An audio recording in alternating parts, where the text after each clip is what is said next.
Bienvenue à Cousins d'Amérique, le podcast qui vous dit la vérité sur l'immigration au Canada, même quand elle fait mal. Aujourd'hui, on parle de la vraie barrière linguistique. Oubliez l'anglais, le vrai test d'intégration au Québec, c'est de survivre à une conversation de machine à café en plein joual. Zitzai. Marc, je crois que je perds la tête. Ce matin, mon collègue m'a dit « Ma te dire de quoi, saute un hostide fendant, y a pété aux frettes avant même de pogner la twist. » J'ai souri, j'ai hoché la tête, et je suis parti me cacher aux toilettes. Je n'ai absolument rien compris. C'est du français, ça?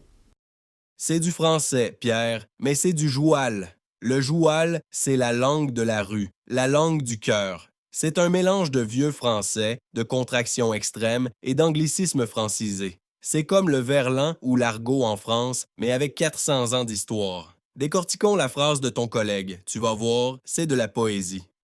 Commençons par le début. M'a te dire de quoi? C'est la contraction ultime de je vais te dire quelque chose. Le mas, c'est je m'en vais. Attends, masse, ça veut dire je vais, mais il n'y a même pas de V. C'est de la magie noire grammaticale. C'est de l'efficacité énergétique. Ensuite, il a dit c'est un hostie de fendant. C'est un. Et un fendant, c'est quelqu'un de prétentieux, d'arrogant, quelqu'un qui se fend en quatre pour se montrer. D'accord, donc le gars est prétentieux. Mais après, il a pété aux frettes. Il a eu un problème gastrique dans le froid? Non, Pierre, péter aux frettes, ça veut dire craquer sous la pression, abandonner ou échouer lamentablement. Imagine un tuyau mal isolé en plein hiver québécois. Il gèle, il gonfle et paf, il pète aux frettes. C'est une métaphore très visuelle. Ah, c'est brillant en fait. Et la fin de la phrase? Avant même de pogner la twist. Pogner. Je sais que ça veut dire attraper.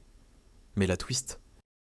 Pogner la twist, c'est comprendre comment ça marche, attraper le coup de main. Donc, si on traduit la phrase complète de ton collègue en français standard, je vais te dire quelque chose, c'est un individu très prétentieux, il a craqué sous la pression avant même d'avoir compris comment faire le travail. C'est fascinant. Mais Marc, comment on fait pour apprendre ça? Il n'y a pas de méthode assimile pour le joual. J'ai l'impression d'être dans le film Lost in Translation, mais sans Bill Murray et Scarlett Johansson. Le secret, Pierre, c'est l'immersion totale et l'humilité. Arrête de hocher la tête quand tu ne comprends pas. Les Québécois adorent t'expliquer leurs expressions. Si tu demandes ça veut dire quoi péter aux frettes, tu vas non seulement apprendre de l'expression, mais tu vas créer un lien avec ton collègue. Le joual, c'est un code d'accès social. Donc, au lieu de me cacher aux toilettes, j'aurais dû lui demander de m'expliquer. J'ai compris. Demain, je retourne à la machine à café et je vais essayer de pogner la twist.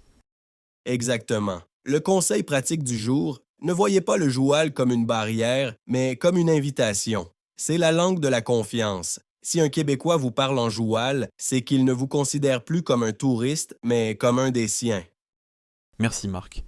M'a t'es dire de quoi t'es pas un fendant, toi. On y travaille, Pierre, on y travaille!